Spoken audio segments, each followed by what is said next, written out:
Hi, everyone. Welcome to Leverage TV, where making business relative is our objective. I am your host, Jamil Cooper. Today's show will be focused on the networker, which is a continuation of the characteristics of a successful entrepreneur series. This show is a special one for me, right? It is special because I have an opportunity to engage a man who I spent my collegiate years with in conversation. It is often a great way to reflect, one, on past experiences, and two, to recall progress. Therefore, the brother that I am, hold on, give me one second before I get there. All right. Therefore, the brother that I am getting ready to introduce to you all has worked in the human resource profession for 8 years. He holds a degree in human resource management and is a SHRM certified professional.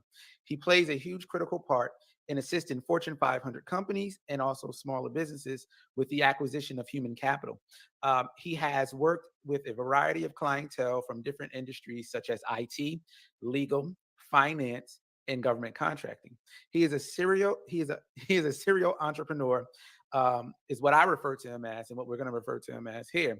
And the reason why I state that is because he is the co-founder and he's the co-owner and co-founder of FE Crown, an agricultural business. He's a managing partner of the Lewis Group and a resource company, and a tax professional, a tax and bookkeeping professional. With all those hats, please,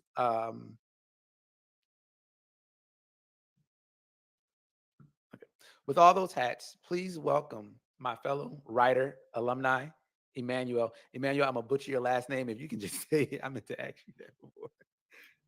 How do you Emmanuel pronounce your last name, Emmanuel? I don't want to Adediba. butcher. I always Huh? say the G is silent. Adediba.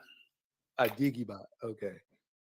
So, how are you? This is gonna be the I'm first doing question. well, brother. I'm doing well. How are you? I'm doing well, man. I am doing well. I want to thank you for taking the time to come out and join us on Leverage TV. Kind of the purpose of this show is one to allow people to see the skills and talents that you have, and also and and also get an idea of what business really is, right? Um, and how you can become a successful entrepreneur. And so, I guess my first question to you, um, wait, before we get into a question, yeah, my first question to you is, how has the pandemic played, kind of a major role with acquiring talent, um, for some of your partners and stuff that you work with, Well, like the different companies? as you can imagine, in the HR world, it's like you said earlier, we're dealing with human capital, and in the business of people, you got to deal with emotions, you got to deal with people's personal problems, and couple that with economics and everything going on with that. People always got to find a way to stay ahead, right? So, Right. on a business standpoint, businesses are doing the same exact thing.